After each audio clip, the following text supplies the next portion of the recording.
Hey team, welcome back to another episode of the Strength Game Podcast. I'm your host, Nick O'Brien, and this is episode number 135. The Strength Game is a weekly podcast dedicated to discussing all things physical culture with the coaches, athletes, iron enthusiasts, and experts deeply embedded in the strength game on both sides of the profession, both as coaches and as competitive athletes. I want to thank everyone who has subscribed to the show over the years, who has liked, shared, commented, provided us feedback, and future guests. All your support allows us to continue to bring on expert guests and highlight more individuals in the strength game, just like our guests today. Also, want to take this time to thank our sponsors. Family owned and operated since 1976, Samson Equipment has been specializing in full turnkey weight room buildouts from planning to installation. Based in Las Cruz, New Mexico, Samson provides professional weight room solutions for those looking to lead the way in advancing our strength and conditioning profession. Coaches have relied on Samson as their top resource for all their weight room renovations because they provide the finest materials and design, product customization, and the most reputable customer service in the business. If you're in the market for elite level strength equipment, weight room renovations, or upgrades, be sure to check out SamsonEquipment.com to see how Samson has been delivering clients a long-lasting yet affordable product for over 4 decades. Also want to thank our sponsors, Cerberus Strength. Owned and operated by active lifters, Cerberus is trusted by the top strength sport athletes and lifters in the world. Cerberus's wide range of products are made by athletes for athletes, truly living up to its moniker, made by the strong for the strong. So from sandbags, training gear and supplements, to lifting straps, knee sleeves, and much more, Cerberus Strength provides the highest quality strength products on the market, designed and manufactured to help you defeat, destroy, and devour your competition. If you're in the market for the highest quality strength conditioning gear and equipment, be sure to use promo code strength_game at checkout to receive 10% off your next order at cerberusstrength.com. Also want to thank our sponsor, Sport Kilt.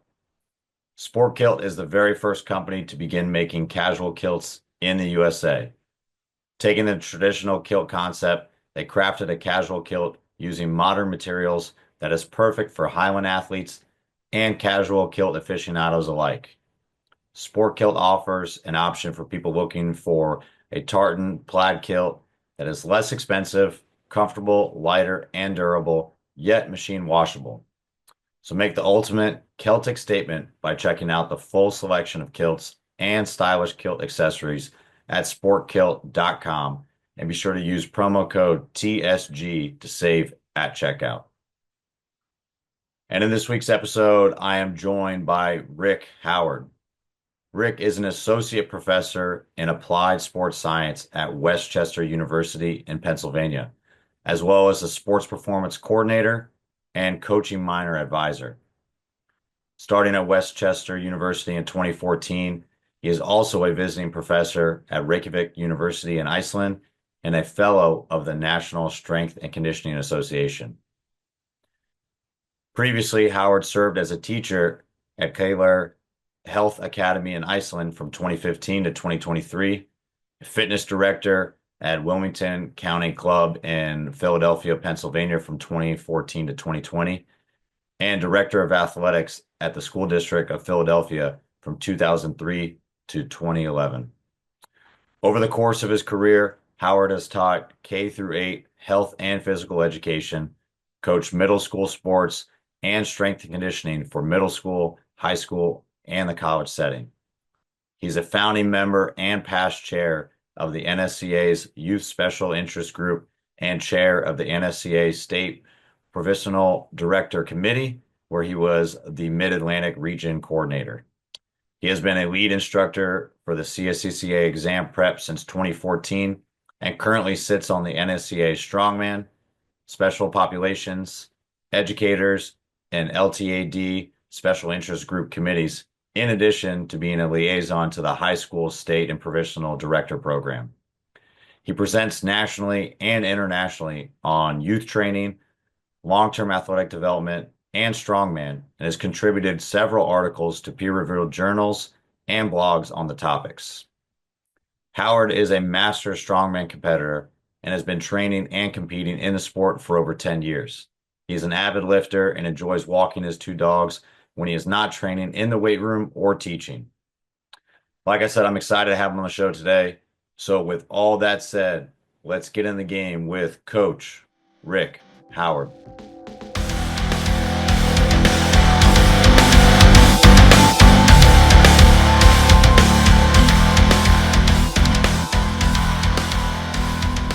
What's going on, everybody? I'm excited today. We are joined by another fellow member of the NSCA Strongman SIG, many other SIGs, many other hats, many other coaching responsibilities, professor, PhD, all around everything kind of guy. We got Rick Howard on the show. How you doing today, man? Hey, I'm doing great, Nick. Thanks for having me on. I appreciate the opportunity to share and hear your story and what's going on in Strongman. Yeah, of course. I'm excited to have you on. Like you've got an illustrious career all across the board in so many different avenues, athletic feats, coaching, teaching, just kind of progression, the profession in multiple different directions. So I'm excited to have you on today. But before we kind of dive into career and all that sort of stuff, like I want to kind of take it back to how you got really involved in athletics, the strength game, lifting, and then kind of leading into now over 10 plus years of competing in strongman as well. All right, cool. That's great place to start at the beginning. So, way back when I was a seventh grade, and we had a new kid move into our neighborhood who had an older brother, and he brought weights with him. And so we all were over at this guy's house and we are lifting some of the weights. I'm like, oh, I liked it. And I was actually pretty strong. And so I'm like, this is really fun. So that kind of started my journey. And so I've been lifting weights in some way, shape, or form, I guess, since way back then. So that's kind of the first foray into it. And then we all started lifting for football. And way back in that day, we were like one of the schools that actually had a universal gym, which was pretty new, I guess, back at that time, right? So it was in this little tiny room. We'd all rotate around the stations, and again, I did pretty well at all that stuff, and I continued to like it, kept after it. And then in college, I'm like, all right. So I started off. I loved math too, so I started off as a math major. I'm like, that didn't really stick. I'm like, nah, I don't know. So I'm like, what do I like to do? So they didn't have a football team where I went to college, but they had a soccer team, and that's how we got in shape for football. Was we played soccer in the summertime. So I went out for the soccer team, and like, so that was it just kind of everything started flowing together. I'm like, oh, I wonder if I can make a career out of this. And I started in phys ed, and then I learned about exercise science, which was kind of still relatively new way back then too. And I'm like, that's where I want to be. And so that's my advisor when I was in at college, when I transferred over to Temple University, was Dr. Dick Berger, who's the guy who's credited with the 1RM. So he was at a university out in, I think it was in Chicago. So he's an old school Olympic weightlifter and went through all this stuff and shared data with me on projects. And we did a couple of research projects together when I was there. So that really got me ramped up and going. And I've been in fitness, strength and conditioning my whole entire career. That's awesome. Yeah, that's an interesting kind of person to really kind of gravitate to in the beginning and Yeah. kind of come across. I'm sure that was a pivotal time in the career and also kind of shifting a little bit away from phys ed and exploring what exercise science is. We talked to like a lot of coaches like on the show and Mhm. different like stages of their career, different evolution and how long they've been in it. And then you start seeing the coaches nowadays where they go into their collegiate career or even like before they leave high school, knowing that this is what they want to do. But I Mhm. mean, even myself didn't know it was really a viable career path like until I got to college and yourself, like it really wasn't even a viable career path or even well known No, no. to anybody, even like throughout Yep. college. So Yep. what was kind of the biggest difference between maybe like the phys ed and like exercise science side initially, and then like what was kind of like more of the appeal to kind of differentiate the two that drew you towards it? That's a darn good question. I'm thinking about that. What was the answer? I know like when I was taking the physical education classes and there are all the different methodologies of teaching and we would go through all of that stuff and I didn't really like it. So there was just something about that particular format. And I did end up teaching phys ed. I taught phys ed for a number of years a little later on in my career, and I loved it. And I thought it was really very cool because I could take all the fitness knowledge that I'd gained and then really apply it into physical education, where fitness isn't always like it's not as strongly rooted in exercise science sometimes in physical education as I think it needs to be able to better understand like how do you put workouts together for students. And there's lots of data out there, looking at physical education teachers and their knowledge of strength and conditioning principles and exercise science principles, and it's not nearly as strong as it should be. So I think that's what really attracted me more to the exercise science side and the strength and conditioning side. I think if I hadn't had Dr. Berger, maybe not so much, because even way back then it was more cardiovascularly focused. And of course that's important, and I like all that stuff. But I really like the strength stuff. I've always been a strength guy. So to really be able to latch onto that and find out more, we had like one of the first strength coaches, I guess, around at Temple was Link Gottschalk, who a lot of strength folks will remember, like back in the early '80s. And he used to do like a deadlift-a-thon every year because he had like a steel plate in his back, so he was able to just keep going where most people would not, and all kinds of cool stuff like that. So having conversations with him, he got me into a powerlifting meet. I guess I was a freshman or maybe a sophomore at college, and went and did that. I'm like, that was pretty cool, but I couldn't see myself sitting all day to do that. I was like, wow, that takes a long time. And like I was working and doing all kinds of stuff. So I couldn't really commit to doing that on a regular basis, but I enjoyed the opportunity to do it, and find out what it was all about. So just all of those leaders in strength and conditioning just felt, I'm not really sure, maybe it was, I don't know, but there's just something more about strength and conditioning that just really appealed to me a lot more than all of the variable things within physical education. But now my career's kind of turned the other way, and I like incorporating physical education concepts into exercise science and exercise concepts into strength and conditioning, especially when we're trying to work about on how we work better with kids.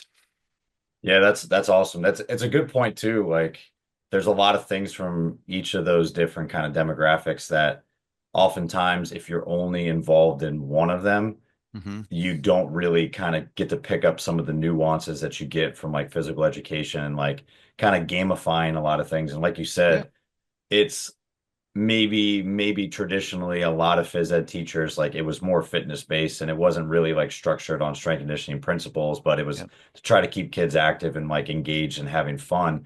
But then on the opposite spectrum, you see a lot of like strength coaches now that are just so funnily like driven on the principles that it becomes like very kind of Hmm. static and then just kind of grossly almost boring and just mundane when you can really pull from both of them and really make like a more well-suited program that Right. is both fun, interesting, competitive, and has variety, but at the same time is based off principles. And I think that's where we're starting to see people now in phys ed have more of an education background, even though they're working with youth.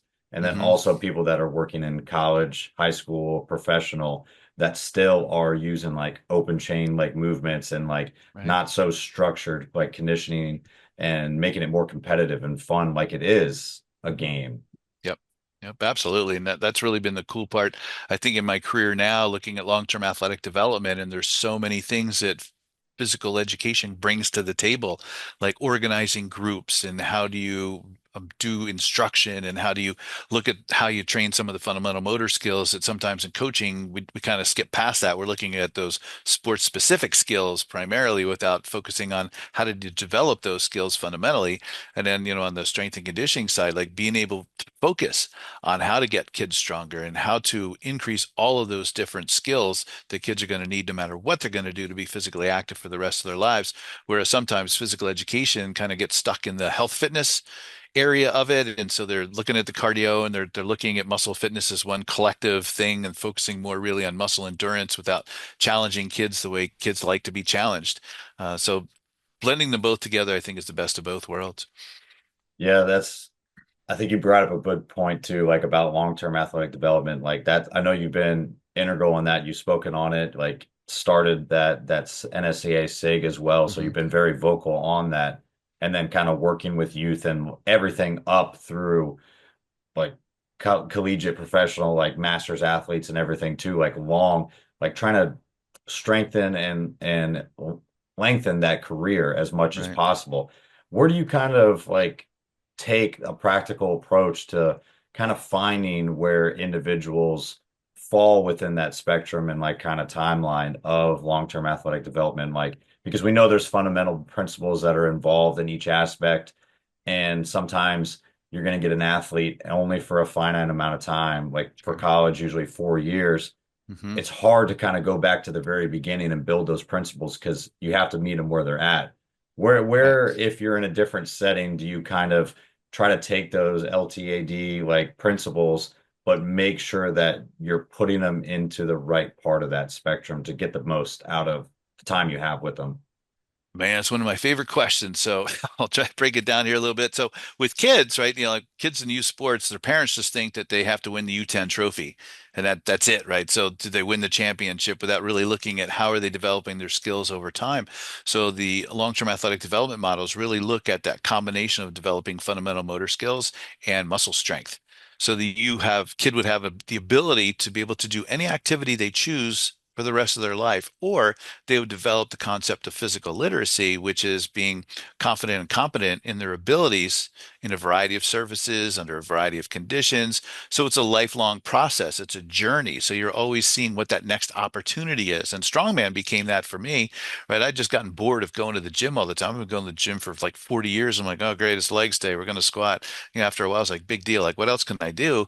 And then at an NSCA event, there was a guy, Art Boss over in New Jersey, who brought strongman to the state clinic. I'm like, that looks really cool, right? So like, how do we show people that there are other ways of doing things than just the status quo? Like, you don't always have to walk on a treadmill. You don't always have to do the machines. You don't always have to do the exercises.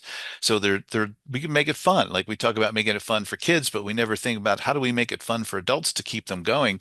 So I think a lot of times older folks or, even people in their 30s and 40s, they just got kind of bored because it's the same old, like, all right, so I could do this anywhere. How am I going to do it? And says, well, maybe I'll try it at home, or maybe I'll try an app or whatever it is to try to get through it. So I find with some of the older people that I work with that one of the things that works well is really going back to fundamental motor skills and strength. So how do I help them to move better? Like a lot of the older clients I've had, like they can't skip rope, they can't skip, right? So there's like all those skills that we used to always have. And, a lot of the older people I've trained have been golfers, for example. And so they can't even shift the balance from one foot to the other, which is critical to the success of a golf swing. So I'm like, all right, yeah, I can put it in context at least and say, hey, if you want to be a better golfer, you have to be able to transfer that weight from your back leg to your front leg. And here are different ways that we can do that. And they're like, oh, okay, that makes sense. Or grip, right? So I can incorporate a lot of strongman exercises into training for golfers of all ages because I can help them increase their grip, which has wonderful correlations to longevity. So, once our grip starts going, lots of stuff starts going. So by having people stay strong for as long as possible helps them to live as long as possible. Yeah, strongman is like the ultimate GPP as well. Right? And like Yeah. Yep. it's also can be super specific too if that's like the sport that you want to train for, Hmm. or I mean you're tailoring like real life strength that can be applicable to essentially any sport. You don't Yeah. have to train a sport with another sport, and strongman like a lot of times it doesn't feel like a sport until you Yeah. start putting like the normal event guidelines on it. Like Hmm. Yeah. picking up a Yep. sandbag and doing anything, whether it be a carry, even just breathe, like breath holds Hmm. or loading it, it only Yeah. becomes like almost like strongman specific Hmm. when you set the parameters to it, like it's five in a row or it's four time. Other than Right. that, it's conditioning, it's general strength, it's Yeah. dynamic Yeah. strength, it's so fun to kind of watch and see that. And yeah, to exactly to your point, it definitely breaks up the monotony when you Oh go in yeah. there and do Yeah. that. Yep. And it's strength in motion. And I love that description of strongman. Like most other sports, like you're standing in place. I'm like, that's not what you do for activities of daily living. It's not what you do for functional fitness. It's not what you do in competitive athletics or for any other aspect. So just to be able to incorporate the things we do in strongman into everyday training, or like you said, like if you want to compete in strongman, I did it for a while. I'm like, oh, this would be fun. I tried a contest and I was terrible. I'm like, you know what? I was always so strong in the gym, but I tried strongman. I was just horrible. So I said, I got to get better. So I just kept working at it. And it really gave me like a new lease on fitness to try to see how I could actually improve a little later in life, even to try to be able to do that. And it's been a battle. And I got a coach, right? So I think coaches need coaches too.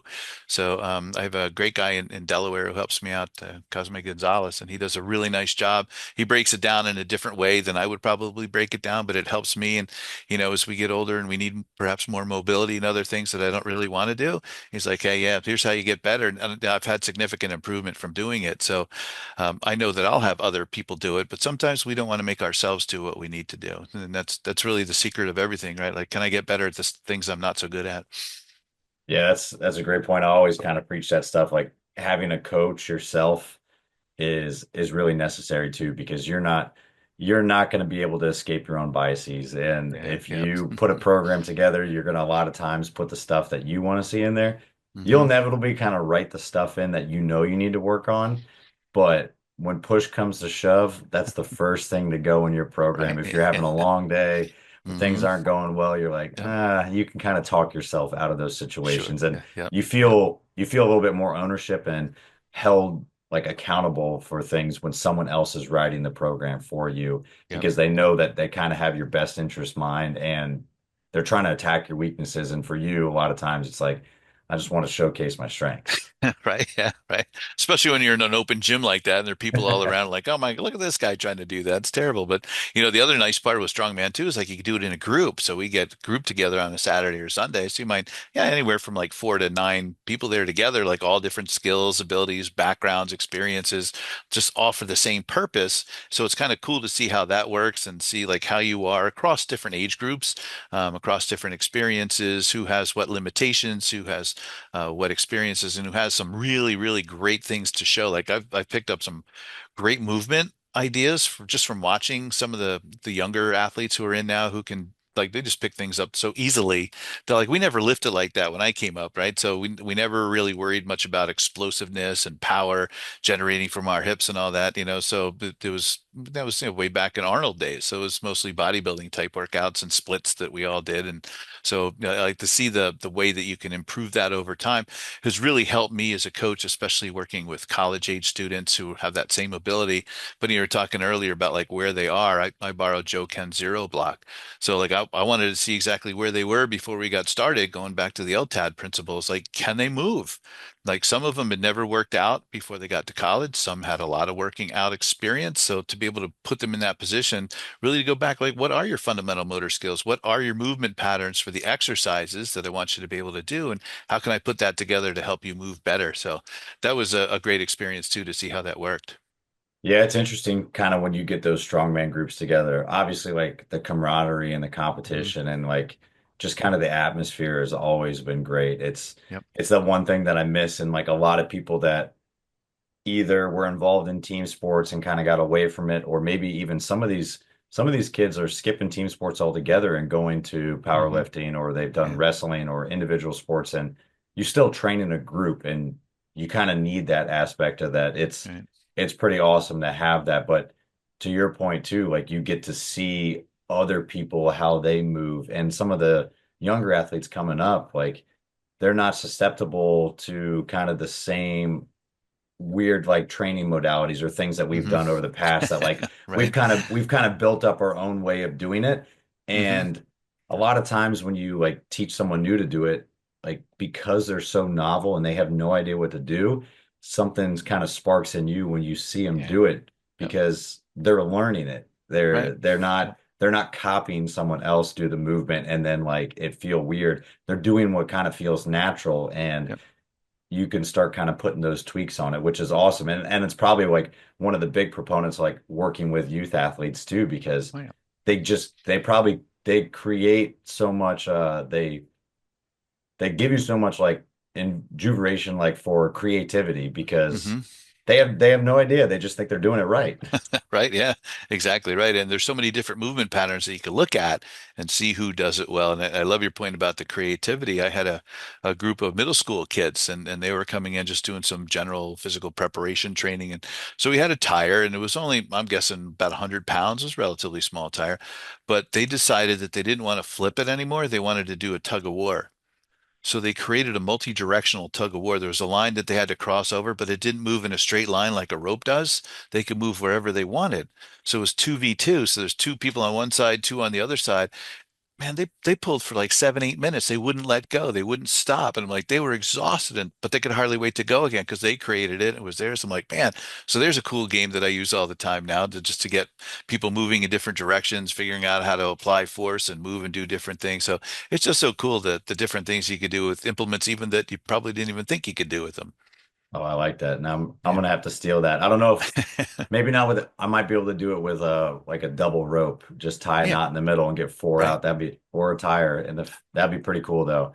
Yep. It's those sort of things like making it competitive and kind of sparking interest with the athletes so they get back to the roots of like why they really got involved in the sport. Like I think especially like at my level, like where I fall on like the long-term athletic development model, like Hmm. in the kind of in the middle, like top tier with the college athletes, Yep. like there's still space for obviously like professional and things, even if you're not going up, but there's also life past athletics and everything too. But this is pretty close to where their peak athleticism is going to be. Yeah. But Yep. being able to add in competition and kind of fundamental movements where they get back to the roots of what really got them to excel at their sport and then have them exhibit it, maybe if they're really good at it or not good at it in a different atmosphere or a different surface, whatever it Hmm. is, like Yeah. that really gets them going too. Because they're going to Right. be competitive in their sport no matter what. Sure. It's Absolutely. put them in a different scenario where they're not sure if they're going to be successful and then kind of Hmm. see if they have to either survive or thrive. We'll see what Yeah. happens. Right. Absolutely right. So good stuff. I appreciate that. Hey, so when it comes to kind of the model and everything and working with like some of the masters level athletes, how does that kind of come and fit into the model? Because we always talk about the beginning of like the training journey and everything. Hmm. And I'm sure just as much as like either high school, college, pro, like you're going to get someone that comes in with a very different kind of training background. But even for some of those masters athletes, like the gap in training could be like 40, 50 years of Right. time in the Yeah. weight room. You might get Yep. someone that was told by their doctor at 50 that, hey, you need to start doing something. And they Hmm. haven't done anything since like Yeah. middle school. Right. Like where do you kind of take that approach? Maybe working with some athletes or anybody else that like kind of competes like at the masters level and strongman with you as well.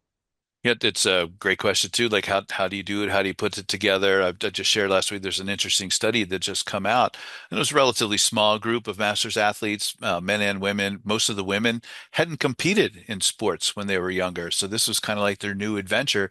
And they think that a lot of the enticement, a lot of the joy around this kind of training was around the group environment and the social element to it. So about half the guys had trained before, half had not. So they came from all different backgrounds, like you said, to be able to figure out where they were and what they were going to do. So for some people, I think it's like the joy of actually finally competing in something. And like when I do the lab for my students at the university level, and we'll do strongman implements, they love to do it because there's really no standard. Right, like if I teach Olympic lifting and they can't do it clean, then everybody can see they can't do it clean. If I do a squat and they can't do the weight that everybody thinks they should be able to do, they feel terrible. But with strongman, hey, if you could flip a tire, they don't care. If you could pick up the farmer's handles and move with it, that's great. If you could stand up with the yoke, fantastic. So like just doing all that stuff and being able to do it with strongman, I think gives a sense of achievement on some level of being able to pick up something without a reference standard that everybody knows already. So I think that's a big thing with masters athletes. The other thing, like for all of us at the masters level, we have something, right? So it's either your shoulder, or your knee, like something. So you can accommodate and work around that. So I've been spending a lot of time like really trying to get the mobility back in my shoulder because, I'll do an event pressing overhead and I have to say, hey, you know what? My arm doesn't really go over my head all the way. It only goes this far and show how far it goes, right? So it's great with masters athletes to kind of work on some of that stuff and then you feel better about yourself because you can get better no matter what age you are. You can do something better.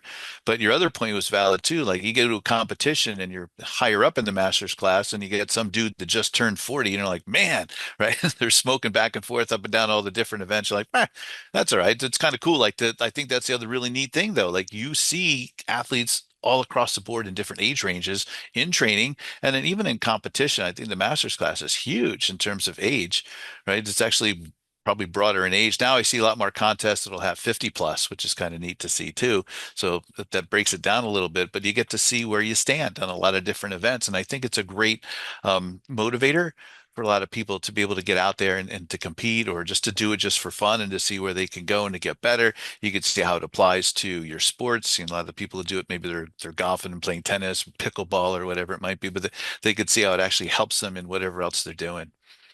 Yeah, that involvement is huge too. Like it's nice to know that there are avenues to compete if you so choose to, but Hmm. at the same time, like having that group setting and having people, I know there's a lot of strongman groups that I would train in normally, like everybody was going to be a competitor for the most part, but there still are many aspects of that you don't necessarily need to I can compete. see you. Yeah, you can definitely like still like Hmm. go in and train and still be competitive the whole time. So it's nice to know that like even in that setting, everybody is willing to kind of help each other out, regardless of what your position is, like what your status is along the board. And but to know that there is a competitive side and you can kind of explore that if you so Hmm. choose is an Right. awesome kind of thing. Yep. You kind of touched on it too, like just speaking on some of the research that there is like across the board, like you've already named some like from long-term athletic model, the youth, some Hmm. strongman, some master's Yep. level ones too. I mean, you're heavily involved in the NSCA, a lot of the SIG groups, starting some of them, like the state level. I can't even name all of them, and I'm sure like you've probably lost track of some of them too, but like being a professor and like being involved in like reading research and staying heavily involved on that kind of research and science-based side, you're still very heavily involved in like the application, the art, and like the coaching side. Yep. How do you kind of like blend those two together? And like if you had to like really kind of sit down and put it like is it the research that kind of drives your training more, or do you think it's like your training drives what like really gets you interested in a certain type of research? It's probably more of the practical side. Like I've always been more practically oriented in terms of what that looks like. And then when you see either the research will support that or refute it, like that's kind of interesting to see. And then I like to break it down. So I like the critical analysis of it to be able to see, well, is it because they had a small sample size or is it because they had, women in their 30s, not somebody of my age and grade? So you go back and look at the research to really say, why did that work? Why didn't that work? How might I apply that? What might I want to do with that? But I think it's important for all of us to see the things that work across a broad population or a smaller population. But I've always really looked at it like, how can I use something to make me do better or to be able to explain it better to other people that, we're not just sticking it up here? Because I think strongman is still relatively in its infancy, especially in terms of research. You have Winwood, who's done a lot of research in strongman implements and different things, but there are not that many people out there who have done research for strongman to show how valuable it is for force production. A lot of the stuff that's been out there, there's a study, and I don't even know who wrote it right now, but they looked at doing some strongman movements for offensive linemen, and they found that they did so much better in pushing off of the defense because they had that motion included in their training. I'm like, well, yeah, that makes sense, but it's like we don't really think of that because we kind of always look at what we consider the traditional movements and how they've been doing that, and so I think all that stuff's important, and I think there's a lot more Olympic weightlifting involved in some of the strongman movements anymore than there used to be as well, being able to maximize that type of performance. So it really does tie it all together. But I like research just for research's sake, just to see what's going on, what's new. And I think, a lot of people blast social media. I don't. I get a lot of my research stuff from there. Like there's a couple people on different platforms that'll share different things that either they've seen or that they're doing. I'm like, oh, that's pretty cool. Like I wouldn't have seen it otherwise. To be able to do that, I have my students look at research. They learn how to critically appraise different studies because, there's nothing worse than somebody reading one study and then think that that's the be all end all to what the research says, and we all know that's not true. But then they get to apply that to social media and see the different posts. I'm like, well, does that really make sense? Could that possibly be true? And like, yeah, no. So they get to learn how to do that and how to appraise it. And I think that's just an important concept because, in school, unfortunately, too often you just get fed information. And so you go, oh, yeah, well, I learned it in school. It must be true. I'm like, no, you got to really think about that. Like, why did they teach you that? And that might have been valuable then. Is it still? right? So if we were still really going back off of the old school that, cardio is king and, really have to worry about, the engine, the body doesn't matter so much. And, we know that's completely wrong now. We know that it's the body and the engine, like most people who have a car would tell you that up front.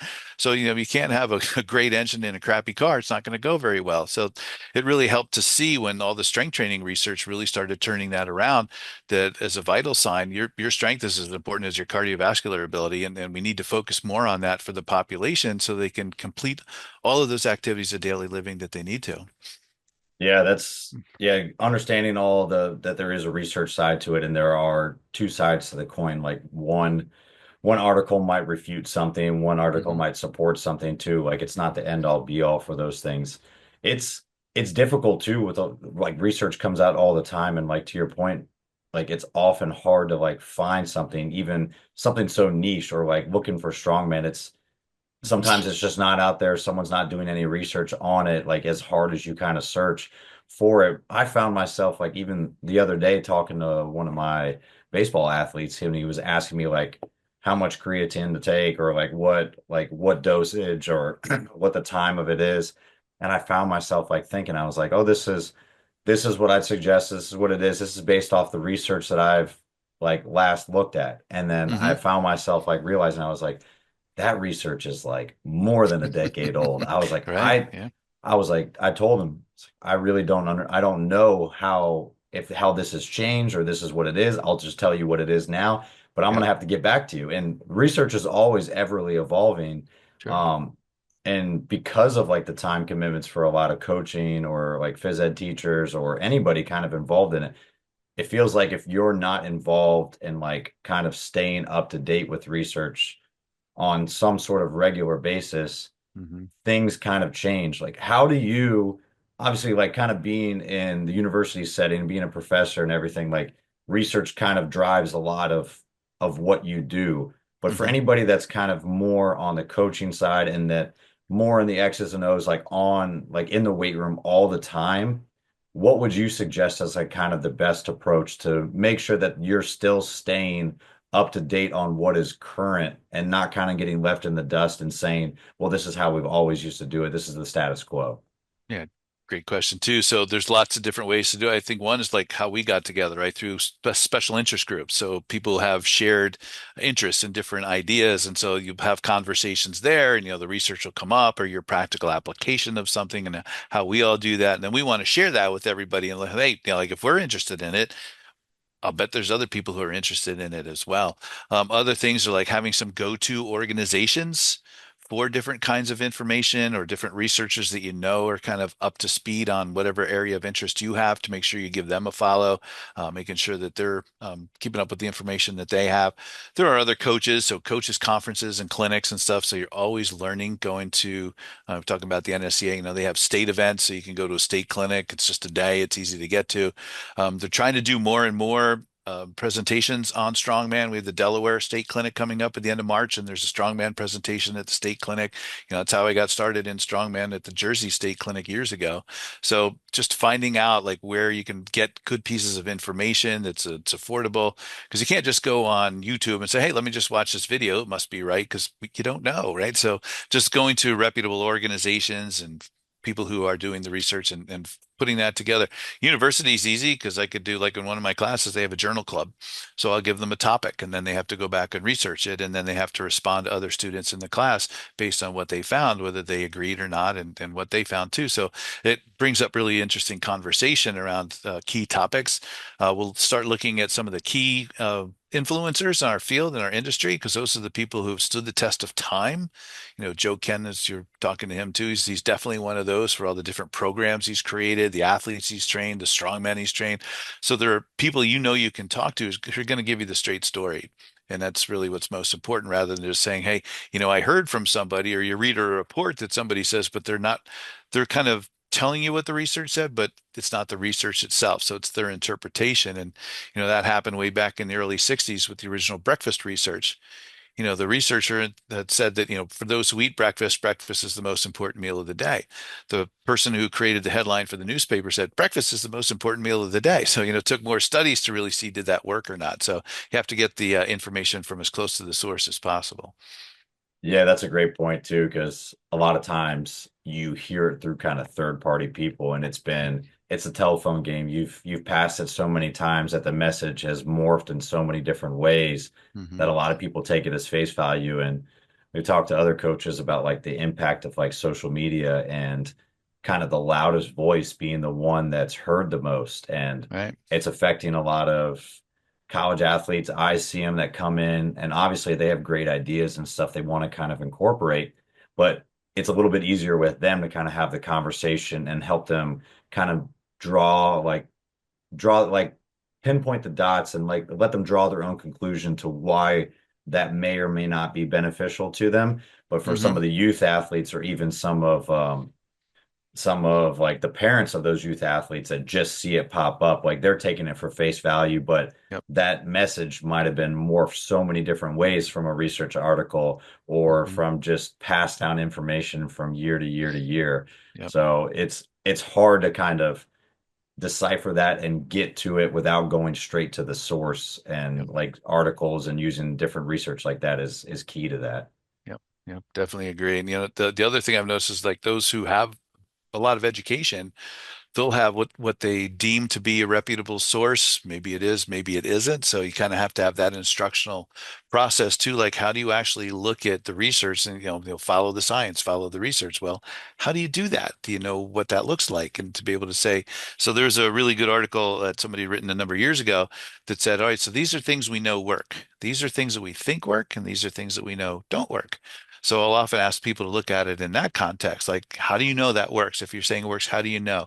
Like, do you see everybody in the gym doing that? Why or why not? Like, who does that work for? Who doesn't it work for? And why might that be? So you start having some of those conversations and questions just to bring out the thought processes rather than just reading an article. Well, hey, I read it in such and so magazine. I'm like, okay. So, all right. So got into a magazine. So somebody thought that it had value, but like, for who does it have the value, and how does that work? Yeah, definitely a great point. Hey, so let's kind of take it back a little bit. I Sure. want to for those that are kind of new and kind of learning everything, like want to kind of take a step back and peek behind like how your career is like kind of now, how it got to the place it is, and what you're kind of currently doing. What is kind of like a day in the life for Rick Howard, like professor, teacher, coach, all around masters athlete? Like what's kind of like the day to day look like for you nowadays? Yeah, it's pretty cool, actually. I have the best life. I have a big smile when I get up in the morning. It's like one of those things where they say, you gotta set the alarm to go to bed because you got to get up the next day. Because I just have so much great opportunity to do things and they all connect. And for me, I think that's really exciting way to look at what I do. So I'm one of those people that teach the 8 a.m. classes for college students. I know they don't really like that so much, but you have to have an 8 o'clock class. And I like the morning. So if you're going to have somebody at 8 o'clock, it's probably better to have somebody who has a little energy early in the morning. So I teach usually until around 1 o'clock or so in the afternoon. Uh, if I get to go see one of our teams, then that gives me plenty of time to be able to go and do that. If I don't, I usually have meetings or calls or Zooms or something, and then I get to go to the gym. So I try to get to the gym a couple times during the week, and then I often have Zooms, meetings, and calls around different committees that I sit on or other organizations that I volunteer with, NSCA largely, and we'll have different calls. They're usually in the evening too, because I'm on the East Coast, so it helps to accommodate those in the West Coast after work and stuff. Then my strongman training, I've always kept that one day on the weekend is like my big 2 or 3 hour training day. It's either Saturday or Sunday, depending on the schedule, if I'm traveling or whatever. So then I can build my workouts all around that particular part there. Part of the really cool thing that I do at Westchester now is I'm in charge of sports performance. So I get to lead all of the people on our sports performance team. We meet once a month and then we have other meetings throughout the month. Like, how do we provide the best possible service to our student athletes? So how do we make sure we do everything possible to help them increase performance to the best level for them? And then how do we help to reduce that risk of injury for how they work? And what's really neat about Westchester, where I am, is that we have sports nutrition, we have sports psychology, we have athletic training, we have strength and conditioning, and academic kinesiology department all within our building. So, a lot of schools, they might have to bring somebody else in to be able to do that. We have those departments on campus, so we all have those conversations. Our athletics department, I have student athlete success, and so we meet with them, and then we meet with our counseling center, who is a disciplinary part of our team as well. So we figure out like how do we put all that stuff together. We work together on doing finding ways that we can get more technologically advanced with some of the equipment. And you see a lot of stuff going on in the media now that, you're not really coaching if all you're doing is looking at the data. You have to be able to coach. Well, of course. So we try to be able to sit that fence and say, you know what, the data is important. It shows us this, but here's the coaching that goes along with that. So again, it goes back to that applied part. So we're not just looking at data for data's sake. It's like, all right, so what do we want to know and how does that inform where we're going to go? And then I think different from some other places, we look at the totality of sports performance. So we'll look at, all right, so how does our sports nutrition department with the number of athletes they get to see and then the snacks that they get to have, like how does that working? How do we measure that? How do we measure those that are doing some sports performance training with our sports psychologists and what kind of effect is that having? So we're right now in the process of putting all of those metrics together, how we're going to measure that, which is going to open up a huge area, I think, for us to be able to have our grad students and undergrads be part of that process based on their needs and interests. So I spend a lot of time working on that. That's awesome. Yeah, that's Yeah. I didn't realize that was the case too. Again, that adds another kind of wrinkle to your Yeah. schedule and another hat that you kind of have to put on monthly. But I'm sure there's more duties that kind of relate with that and just more responsibilities. But that's awesome that like you're kind of leading the charge for that too, because that position in a lot of universities is starting to either be created or kind of be formed in a different way, like someone being Mhm. promoted into it.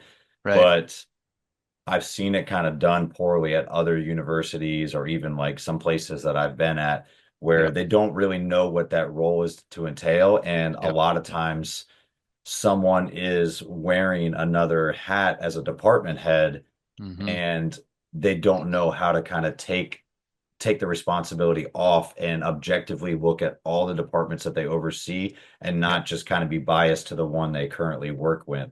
Yeah, And exactly. because you're so heavily involved and have experience in kind of all those different domains, it makes you the perfect person to like really kind of communicate and make sure all those departments are collaborating ultimately for the betterment of the Yep. student athletes that are there. I think that's an excellent point too, because I don't have my eggs all in the one basket. Like I'm not there just to see that one particular aspect shines above all the others. For me, it's really like what are we doing for the student athletes to make them the best they can be? We always, walk that walk and talk that talk and say, what it should always be student athlete centric. But then a lot of times we're saying, well, as long as it matches with my department wants. And so, I have the great flexibility in the athletics department at Westchester is great. They help out every way possible to make this work. So just being able to get everybody on the same page and really start focusing on how we're better together.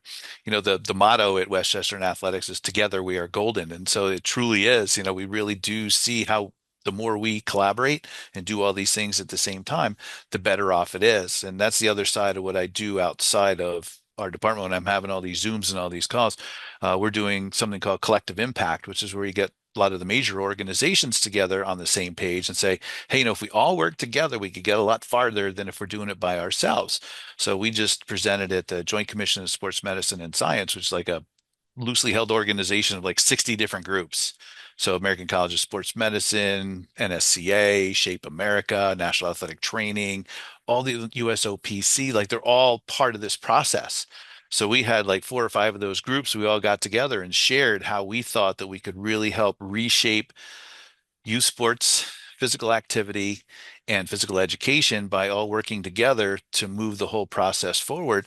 And so early next month, we're doing the same thing at Shape America. Then we're going to go to ACSM to their meeting. Then we'll be at NSCA and we're going to do it there again. We did it last year at NSCA. So we're going to all the different groups' meetings and showing how if we all work together, we could get a lot farther along than if we all just decided to preach to the choir and keep sitting in our silo and telling everybody the same thing that we already know because we're in that group already. So that's been an exciting adventure for me too, to be a big piece of that. Yeah, it's awesome. I mean, you guys are branching out and you're actually trying to make advancements within just not that silo, but the whole organization. And Yeah, yeah, I mean, success isn't a scarcity and like there's not a finite amount of right. success you can have. So the more you're able to collaborate and get everybody involved. Like a rising tide raises all ships, and Yeah, yeah, that collective impact that you're talking about, that's it's only a benefit like to like once you have all your ducks in a row and like your inner circle is good and everything is working well like hmm within the organization and you have a good grasp on that and all the different spokes of that wheel are doing well, then the only logical thing is to start to expand that circle a little bit right. more and make sure that you can pull that back to your inner circle. And I think a lot of people end up looking outside when the things aren't working well on the inside Right, to right, have yeah, that yeah, perception model. But when you already have everything doing well, it's like, okay, well, let's see how we can kind of push the envelope and reach yeah, a little bit more because you can kill still kind of like you can milk this a little bit more and get better and get better and get better sure. as it Yep. goes. Yeah, that's been the really cool part. And all these big organizations, like they've all been on board. Their leaderships were like, we completely support this. We don't need to have our name being the only name.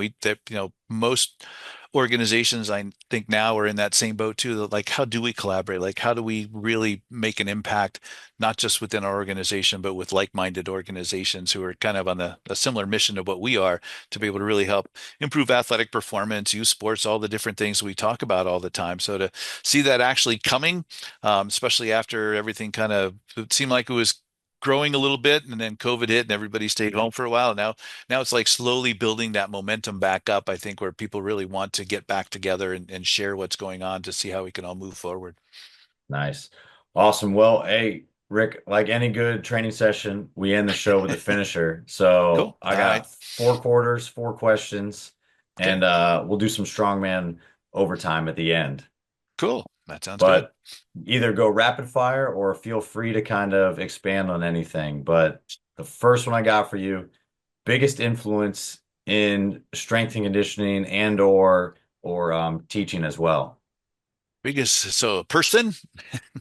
Yeah, we can go Yeah. person, training model, but All right. yeah, usually person is like Yeah, is I'm a gonna go good with the one. person, and I'd probably go with Avery Fagenbaum, who's often recognized as like the leading pediatric exercise science researcher, strength and conditioning professional in the world, basically, who did a lot of the initial research on youth resistance training, wrote the original position paper that NSCA did on youth resistance training, showed that it can be safe and effective, and really opened up the doors for all of us to be able to say, hey, youth strength training is safe, it's effective, it should be done. Here's all the benefits that it has. So let's get going. And he's been a great friend, mentor, and probably the biggest influence I've had. Awesome. Hey, so when you're not coaching, you're not teaching, not competing, like I know there's not a lot of time left in the day, but Yep. what are some of maybe the hobbies that kind of get you recharged and ready to go the next day? I listen to tons of music, so that does. And so I've been very heavily, for some reason, I've been into California reggae lately. Usually it's the Viking metal, you do in strongman training. So like just having the dichotomy of those two different kinds of music kind of drives me. And so I think I get lost in that world sometimes. I could listen to music all day. And also taking my dogs to the park. So luckily I have two big dogs. I have a Dalmatian and a red bone coonhound. They love to go out and do stuff. So we go out and so we'll walk for an hour once or twice a day and get out and do that. So that's very relaxing. It's refreshing. We all know the wonderful benefits of being in nature, which is one of the things we don't talk often enough about with strongman. Like what other sport do you get to be outside like that all the time and doing different things? So yeah, those are the two key things that I would say that I do when I'm not working. All right. Hey, so I know you've had a ton of different jobs but like and career paths have kind of like shifted, but they've all still been involved in athletics. If you weren't coaching slash kind of teaching right now, what do you think you might be doing as a profession if it wasn't kind of athletic base? Hmm. And then on top of that too, I have to know like your favorite all-time athlete. Hmm. Gosh, these are tough ones. I don't know. Like, I don't really think about what else I'd be doing because I'm just having such a great time doing what I am doing. So I haven't really given that much thought. So I always thought that if I wasn't kind of doing what I was doing now, I'd probably write a book. So if it wasn't based on anything athletic or something, I'd probably still figure out a way to write a book. So I'd have to say doing that, or figure out a way that I could go on a professional presentation circuit. It's exciting to me when I see people like they just go and they talk all the time and they get paid for it. I'm like, that seems pretty cool too. You get to travel to nice places and do all that. So one of those two would probably be the big things that I would do. Uh, Athlete. Gosh, from way back when I grew up, and some people might not even consider him an athlete, it'd probably have to be Arnold. From the time when I grew up and all this stuff that was coming up, he was like that first person that really popularized the notion that it's okay to be in shape, it's okay to be strong, and it's okay to keep doing it. I was around way back when he was the chair of the President's Council, and he personally took it upon himself to go visit every state to see what the state of youth fitness was. I'm like, who does that, right? He was at the height of popularity. So I would say that he would probably be really high up there in terms of that. You know, Modern times, I'm from Philly. I'm here in Philly, and so just not just the performance of Saquon Barkley on the field, but just the behind scenes about how nice he's been to people. That the big parade that they had. He found out that one of the football guys, one of the equipment managers, missed the bus. He saw him in the crowd. He got off the bus and went over and got him and brought him to come back in. So like just different things like that. So he transcends sports, and he just shows how you could still be a good person and you could still do all those nice things. And I think those are wonderful messages that I think more of our younger athletes probably need to see. They see some of the other stuff and they think that's what it's all about. But so I would say from a modern period of time, I was impressed by him this year. Yeah, those are great ambassadors for the sport too, and Yeah. and like you said, they transcend sport for sure. Hey, Yep. all right. You might sometimes you don't get to pick in the strongman group, but if it's maybe your day to do it and you're setting up an ideal training day for yourself, Hmm. what's the music choice? I know you told me your hobbies. I don't know if that fits on a training day, but what's kind of the music choice if it's the best training day for you? And then what's that post-training meal look like? Like the best hands down one. Oh, there you go. So the music is usually somewhere in the metal genre. So it's usually some people refer to it as Viking metal, I guess. So I guess that's probably the best way to call it. Some people call it like Nordic metal or whatever. But bands like Amon Amarth, I love listening to them when I'm training and along those lines. So that would probably be my music choice. It's interesting where I'm doing the training now. It's at a gym, and whoever's in the gym controls the music. So I couldn't even tell you what's playing. Like I completely block it out. I have no idea. It doesn't have any influence at all. But when I was training with Art, we were always in the backyard of his house, and so we just had access to the music all the time. But we would pick what we would want to hear, so we could hear all kinds of bands and things that I hadn't heard before. So that was kind of cool to be able to do too. So my best post workout, oh man, and I have to tip my hat to my wife because she makes it for me when I get back from the gym. So it's a milkshake with protein powder and creatine and chocolate sauce and peanut butter and ice cream and and all those goodies. So it's got lots of calories in it. It's very refreshing. Got some ice cubes in there along with the ice cream. So I'll have a big one of those, and then I take the dogs to the park right after that. So that's my favorite meal. Sometimes we'll do a splurge meal and just go get a big cheeseburger and a milkshake too. So something like that. But those are probably the Not key ones. There you go. Not too Yep, bad. not too Hey, bad. so last one I got for you for overtime. Like if what is kind of the most important attribute, like in your opinion, of a successful coach or a successful like professor or teacher? And if they're different or if they're the same, what to you is kind of the most important part of the piece for those two? Yeah, you go back to coaching is teaching, teaching is coaching, right? So you go back to that mantra, which I appreciate and I agree with. So I would say they are pretty much the same, and I would say it's connection. Like you could always learn more about the craft, but if you're not really connecting with the audience that you're with, one of the jobs where I had where we were training lots of kids all the way through older adults. Most of the other staff wouldn't work with the kids. They didn't have the connection, and the kids could see right through it. And like, yeah, we don't want to work with that person. They're not interested in being here. Same with all the population. It's really that connection to people, showing that you really are interested in their success and wanting to do better. And I think the same is true, like even being a college professor, like I just love having the conversations with the kids before and after class and at different times, even in class, because I think that's an important aspect. Like the content is the content. And, you know, I think the research says that they forget like 80% of what you said as soon as they walk out the door. So I know I'm going to have to keep talking it to them, but they'll always remember that connection and that how that all worked. So Yeah, I couldn't agree more too. Like the connection that I have with athletes, like I know that is more important. And those are the things that like when they come back and talk about, mhm. they're not going to remember all the lifts, they're not going to remember anything, but they're going to remember like how you treated them, how they care about it, like how invested you are with the process and like how you kind of made them feel. And that's Right. that's a huge part of it too if they're not going to remember a lot of the information. Like you'll see the Right. byproducts and everything, but Yep. at the end of the day they want to know how you kind of connected with them. So that's awesome. Well, hey Yep. Rick, I really appreciate your time coming on today. For anybody that might have any follow-up questions with you, want to kind of see your training and everything you got going on, what's kind of the best way to get a hold of you? Well, all of my social media handles are the same. So it's RI Howard 41. So that is my Facebook, let's see, X, Instagram, LinkedIn. So all of those can be found in the same thing. It's also my email. So just put at gmail.com after all that. And that's my email. So I made it all easier to remember for me and for everybody else. So yeah, I always welcome people to reach out at any time. Always happy to have the conversation.